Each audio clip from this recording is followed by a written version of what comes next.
Bonjour à tous et bienvenue dans ce nouvel épisode consacré aux grandes histoires d'amour qui ont marqué l'histoire. Aujourd'hui, nous allons plonger dans une romance qui a fait trembler le royaume de Belgique à l'aube du XXe siècle.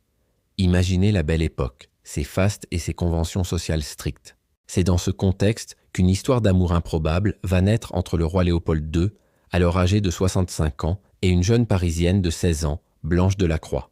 Cette relation, qui aurait pu n'être qu'une passade, va se transformer en une histoire d'amour sincère et profonde, défiant toutes les conventions de l'époque.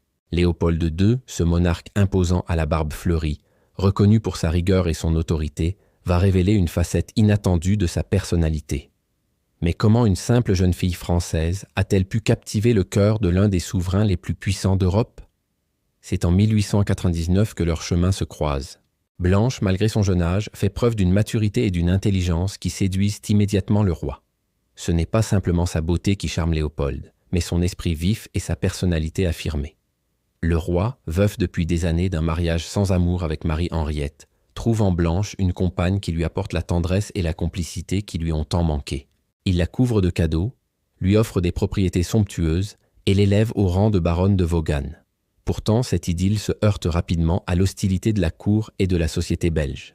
Comment accepter qu'un roi de 65 ans entretienne une relation avec une jeune femme qui pourrait être sa petite-fille? Les journaux s'en donnent à cœur joie. Les caricaturistes s'en régalent. L'Église s'indigne. Mais c'est peut-être face à cette adversité que leur amour se renforce.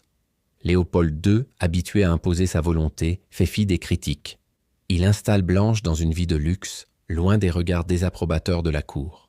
Elle devient sa confidente, son soutien, particulièrement durant les dernières années de son règne, marquées par les controverses liées à sa politique coloniale au Congo. Ce qui frappe dans cette histoire, c'est la fidélité de Blanche. Malgré sa jeunesse, elle reste aux côtés du roi vieillissant, lui donnant même 2 fils.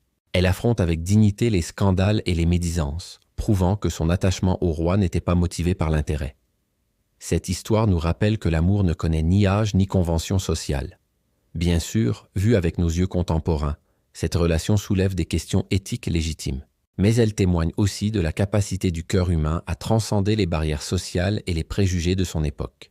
Si vous avez apprécié cette plongée dans l'histoire, n'oubliez pas de vous abonner à la chaîne et de laisser un commentaire pour partager vos impressions. On se retrouve très bientôt pour un nouveau récit historique passionnant. Prenez soin de vous.